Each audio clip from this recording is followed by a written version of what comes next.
সবাইকে স্বাগত জানিয়ে শুরু করছি আজকের ভিডিও। আজকের ভিডিও হচ্ছে বকুল অমাবস্যার ভিডিও, অর্থাৎ পৌষ মাসের অমাবস্যার ভিডিও। তো এখানে দেখো মাকে পুরোপুরি একদম মালা টালা দিয়ে সাজানো ছবিটাই আমি এখানে তুলে ধরেছি, কারণ খুব ব্যস্ততা ছিল, সেই ব্যস্ততার মধ্যেই সব কিছু আমাকে করতে হয়েছে। তো মাকে এখানে আকন্দর মালা, রজনীগন্ধার মালা, জবার মালা সব কিছু দিয়ে সাজিয়ে নিয়েছি। আর এই যে পঞ্চমুখী জবা, এটা আমার নিজের বাগানের গাছে হয়েছে। বাগান তো না, ওই যেটা ওই ব্যালকনিতে থাকে সেই গাছেই হয়েছে। তো সেটাই মায়ের এখানে আমি অর্ঘ্য দিয়ে দিয়েছি, বেলপাতা, দূর্বা, আতপ চাল, লাল চন্দন সব কিছু দিয়ে মায়ের বুকের কাছে অর্ঘ্যটা সাজিয়ে দিয়েছি। আর মাকে দেখতে সত্যি সুন্দর লাগছে এত মালা টালা পরে। মহাদেবের গলায় একটা আকন্দের মালা পরিয়ে দিয়েছি। এখানে গণেশকে আমি দিয়ে দিয়েছি দূর্বা, যেটা ওনার প্রিয়। তারা মাকেও এখানে পরিয়ে দিয়েছি একটা জবার মালা, তার সাথে ওই একইভাবে মায়ের চরণে দিয়ে দিয়েছি অর্ঘ্য। ওই জবাটাও আমার গাছেই ফুটেছে। এখানে আদ্যা মাকেও এখানে রজনীগন্ধার মালা দিয়ে সাজিয়ে মায়ের চরণে অর্ঘ্য সাজিয়ে দিয়েছি।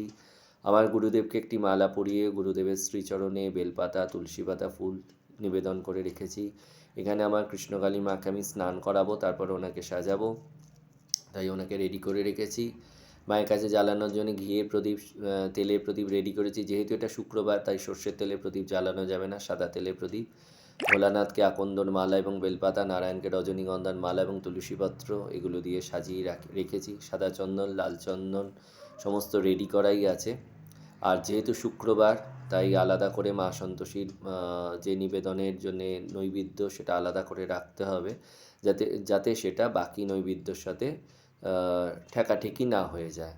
শুক্রবার দিন মায়ের সমস্ত কিছুই, মা সন্তোষীর সব কিছুই আলাদা আলাদা করে দেওয়া হয় এবং মায়ের প্রসাদ শুধুমাত্র আমি গ্রহণ করি। একান্ত আমি অপারক হলে কোনো কারণে, সেক্ষেত্রে আমার স্ত্রী বা আমার মা সেটি গ্রহণ করেন, কারণ ওনারাও সম্পূর্ণ আমার মতনভাবেই শুক্রবার পালন করেন।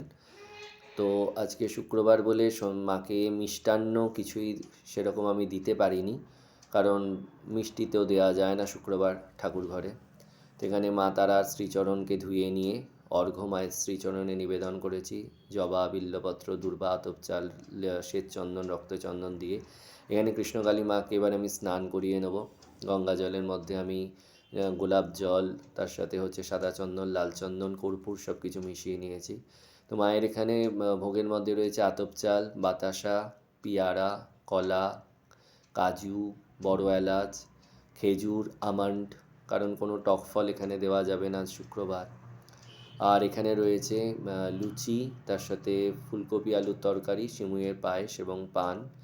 এটা আজকে সন্ধেবেলা মা সন্তোষীর শীতলে এই লুচি আমাদের প্রত্যেক শুক্রবার থাকে, তো মা কালীকে এটাই গ্রহণ করতে হবে। এখানে আমার গুরুদেবকেও যেহেতু কোনো মিষ্টান্ন দিতে পারিনি, তাই তাকেও আমি লুচি এবং একটু তরকারি, জল সব কিছু নিবেদন করার জন্যে রেখে দিয়েছি। আর এটা হচ্ছে ঠাকুর ঘরে থাকা বাকি সমস্ত দেবদেবীদের উদ্দেশ্যে নিবেদনের জন্যে ভোগ। এগুলো দিয়ে এবার আমি করে নেবো পূজার। এখানে হচ্ছে মা সন্তোষীর জন্য আলাদা করে সম্পূর্ণ ভোগটা, যেটা অন্য ভোগের সাথে কখনোই স্পর্শ করানো যাবে না। তো পুজোর আয়োজন রেডি। আজকে একটু তাড়াতাড়ি পুজো করতে বসতে পারছি, তার কারণ বাইরে আমাকে আর বেরোতে হয়নি। আমার স্ত্রী মালা টালা সব কিছু এনে দিয়েছিলেন, উনি বাইরে বেরিয়েছিলেন। আমি ঘরের সমস্ত পুজোর জোগাড় ব্যবস্থাগুলো তার আগে করে নিয়েছি। আর শুক্রবার থাকার জন্য সুবিধাও হয়েছে খুব। তো এখানে মা কৃষ্ণকালীকে আমার স্নান টান করিয়ে ওনাকে জবার মালা, ওনার মাথায় বিল্লপত্র, জবা, দূর্বা, আতপ চাল দিয়ে আমি অর্ঘ্য সাজিয়ে নিয়েছি। মাকে খুব সুন্দর লাগছে। আর অমাবস্যাতে সত্যিই মায়েদের রূপগুলো একটু অন্যরকমই হয়, এটা অ্যাটলিস্ট আমি ফিল করতে পারি খুব ভালো করে। তো এখানে পুজোর ব্যবস্থা রেডি, সুন্দরভাবে এবার পুজো করব, এটাই আমার ইচ্ছা। তো পুজো করা আমার এখানে কমপ্লিট হয়ে গেছে, সব কিছু নিবেদন করা হয়ে গেছে। আর যেটা আমার দেখাতে খুব ভালো লাগে, যে পুজোর পর এই যে মায়ের সর্বাঙ্গে এত ফুল, এটা দেখতে দেখাতে আমার দুটোই খুব ভালো লাগে। সমস্ত দেবদেবীকেই সুন্দর করে সাজিয়ে নেওয়া হয়েছে। আরতি করা বাকি, সম্পূর্ণ আরতি হবে এখানে, আরতি করাটা বাকি আছে, এবং মায়ের অষ্টোত্তর শতনাম পড়াটা আমার বাকি আছে। বাকি আমার অমাবস্যার পুজো কমপ্লিট হয়ে গেছে। তো পুজোর পর এই স্টিল পিকচার আমি তোমাদের সামনে তুলে ধরলাম। মাকে খুব সুন্দর লাগছিল দেখতে, দুই মাকেই। তো নমস্কার, সবাই ভালো থাকবে, জয় মা।